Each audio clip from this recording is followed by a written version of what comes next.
Politique du mur et des fenêtres. Dans la lutte des hommes, rien du grand n'est jamais passé par les fenêtres, mais tout, toujours, par l'effondrement triomphant du mur.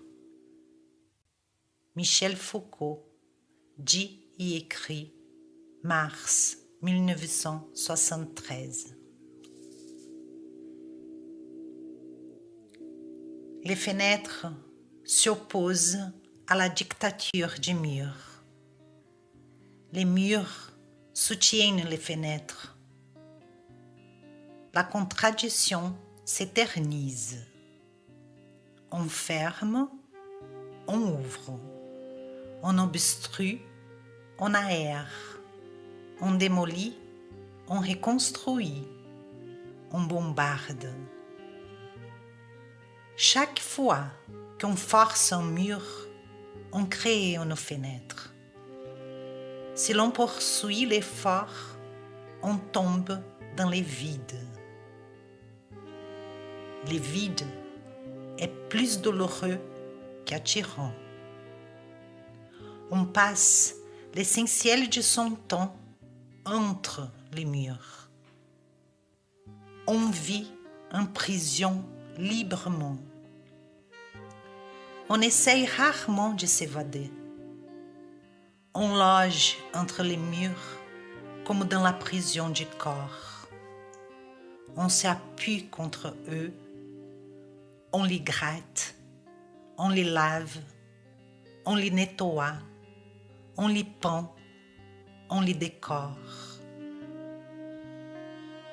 On s'y tient beaucoup plus à distance des fenêtres, surtout lorsqu'elles sont en hauteur.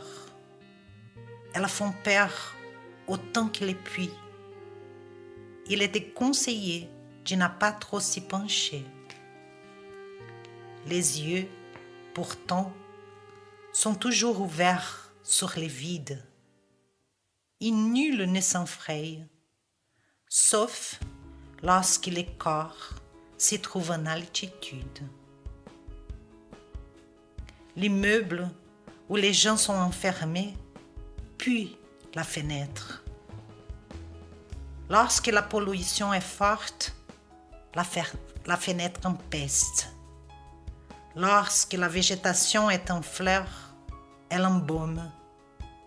Lorsqu'il pleut, la fenêtre perd tout sens de réalité, ainsi que l'a révélé le photographe Joseph Sudek.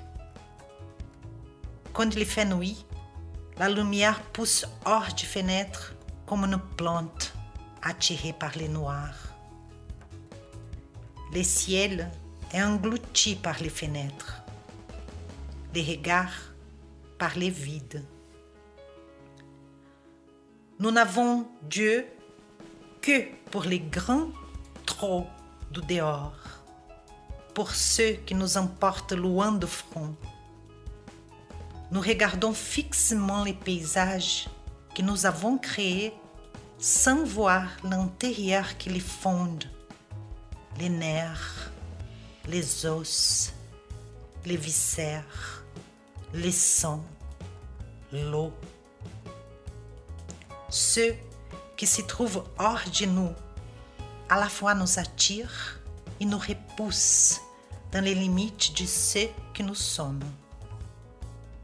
Nous cherchons à percer les murailles les plus épaisses pour entrevoir les jours incroyables. Nous nous gavons de formes jusqu'à l'effroi. Quand les trop-pleins débordent, le vertige nous saisit. Un peu de neige sale sur les sangs, la terre et les pas, les groudons à l'ombre des rues, les fenêtres ouvertes comme du crâne sur le ciel.